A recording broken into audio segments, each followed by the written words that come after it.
All right, everybody, this is how to get a billionaire's attention. So it's not a good idea, right? I mean, you don't want to be annoying, um, but it is a good idea too. You want to at least be visible. So here's the dealio. This TBPN show, I don't know if you guys have seen it, but it sold for $100 million or something like that. And that's great and all, but let's just pretend that they didn't sell at all, right? They were still doing like $20 million a year in ads, and they read ads like every 2 minutes or something. Um, and that's how often I read ads in my YouTube videos. So maybe I could make $20 million a year. But they have a studio, right? But how much did their studio really cost to make? Actually, quite a lot, right? Because of, I think it's in some LA, some part of LA. But we don't have to worry about that right now. The point is, if you go to their oldest video, it's just them talking, okay? And we can pretend it's only one of them, right? I usually pretend it's this guy, John, because he got rejected from YC or something. And I don't know if Jordy did YC or not. It just seems more YC like to me, okay? But you do you. So anyway, I just have to see a vision here. I can't believe I just said that word. But you get it. I gotta eat. Okay. So the point is, if you can sit in front of your camera for 3 hours, eventually people look on YouTube because they get bored, and I know people do that because I do that. And people of all, it's not like if you're a billionaire, you have a different YouTube. Like you're all looking at YouTube. And I'm just using the word billionaire to kind of be obnoxious, but it really could be anyone worth talking to, right? And of course, that means it's somehow connected to money. They can get you money. People are going to watch it a lot, which means more people will sign up for your newsletter, which is great for me. The one challenge here, among a lot of challenges, is they could just put in their bio Technology's daily show. Now, I could do that, like the Market's daily show, but I'm still trying to eat, right? So something's got to give. And I think this is helpful, having people sign up for these stocks. I actually did quite a lot of efficiency progress. So I got rid of this N89 make integration. It's kind of like Zapier. I got rid of that thing because it charges you up the wazoo once you start using it as like your event logger, which I was using it as. So anytime that email got delivered, deferred, opened, or someone clicked, or really anything happened, I had to pay for that. So I ran out of money really quick. But I got rid of that, and I'm getting more like a tech bro now instead of a finance bro. And I've got a database. I've got Supabase. I've got my Postgres. I've got my Firebase of the future. So I've got all my events flowing into that directly, which is great, from SendGrid, where I send the emails. Now the emails are great because then you have someone's email, right? So as long as you keep the emails landing in their inbox, which is easier said than done, but you can see the events to at least see people are opening it.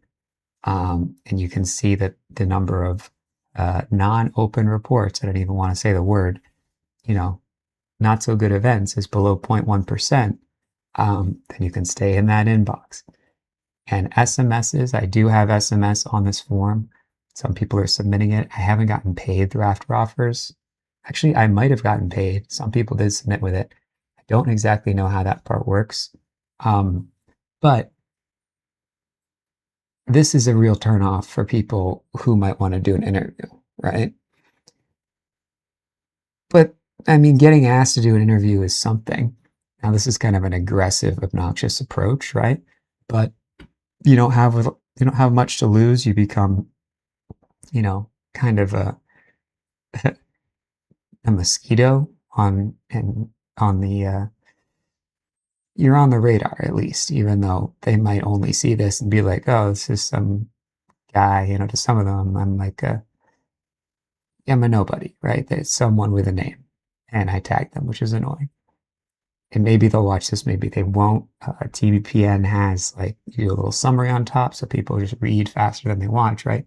But I tried to make these so short that it was short enough that they watch, and I want them to watch because I want them to see me and hear my voice for the first time, maybe the second time, for like a couple of them. But most of these people, it's definitely the first time, and then maybe in 6 months or something, maybe I'll hit them again. But there are definitely some ones they're not there's definitely some of these, probably the majority of these, they're not even gonna see them, right?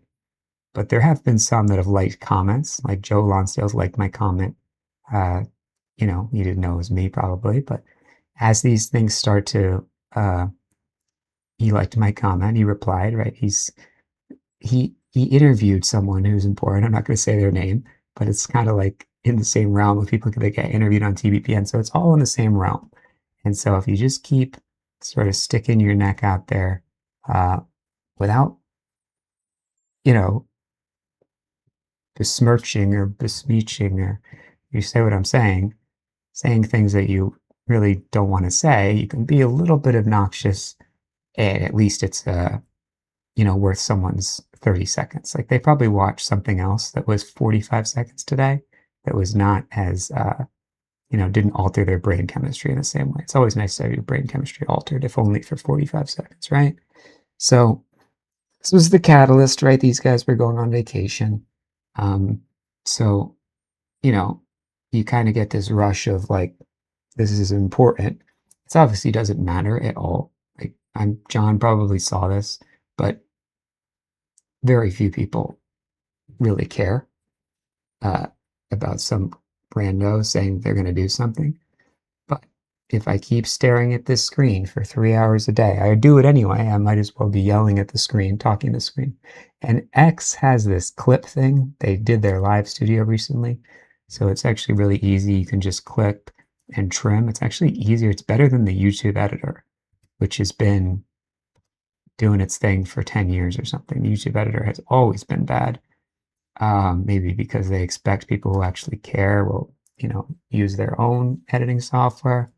And I do use this time bolt thing to take out silences, but obviously I found with YouTube videos that just having it be a raw take does better for the most part. Um, that like, what are we doing here, right? We should just go full Joe Rogan on this, full send, um, and just talk to people, right? So it's a little weird. Obviously, this is not great. Like, the name is already weird. The poster is weird. The sweatshirt isn't great. The hat, whatever. Um, but it's a day. And this is not sustainable either, tagging people every day. I'm going to have to come up with something to actually do uh, that's useful. But it's a very small, fun diagram of useful enough for some of these people to watch, or at least like comedically taking them out of the moment enough that they'll like absorb a piece of this uh, just off kilter aura I've got going on here, maybe unnerving. Uh, that they start to see the picture and say, "Oh, it's that thing," because I see these pictures and I'm like, "Oh yeah, it's that." I don't like them. Like I don't like a lot of the things that I see here, but I know, and some of them I do like. But you know what I mean? Yeah, I know I have a little feeling when I see each of them. So we're just trying to establish a feeling, even if it's not a good one. Um, they say that about relationships of all kinds. It's all about a shared experience. Even if it is not a good shared experience, it still elicits the same type of uh, beginning uh, sort of connective physics. All right, freaking nerd talking like that. You know what I'm saying. Some sort of thread has been established, no pun intended, on Twitter. Okay? So a live show is possible. They've done it. And it's so embarrassing it's not embarrassing. It's more like um, it's just draining sitting on a live show with no commenters, but it's actually it provides a little bit of freedom because then no one hops on and starts asking about like used cars and used car loans, like the super broad appeal topics. Like the first YouTube video I ever did in like 2020, uh, which I have since deleted or gone private. I did a whole bunch of them, and one of them, the one about car loans, I was sitting in a car making it, talking about how to get a good car loan. That was the one that got all the views, right? And it's like, duh. And that's what John Coogan was doing initially, was doing YouTube videos, right? Talking heads. And then as he stated, he got to a point where he was like, all right, I gotta get people like to watch things and the views go up. But at the end of the day, Mark Andreessen is not going to watch your YouTube video with 700,000 views on Founders Fund. He's just not. But if you leave a comment on something or spend 30 seconds saying his name with a little quote tweet, maybe that's interesting enough for him to pop on for 15 minutes and 9 months later. Now, these guys do have, the in by living where they live and, actually having met some of these people in person. But I've met a couple of people. They probably won't remember me, but at least one of these guys that are pretty, um, I don't know how to say it, but like, it's just like a circle. You feel like the 6 degrees of separation applies to you somehow. It's really powerful. So I feel like my foot's in the door, and now I just have to show up for 3 hours a day enough where someone who scrolls over and looks at this page for half a second because I tag them is like, okay, well, his show sucks, but at least he's doing something. All right, follow me on X.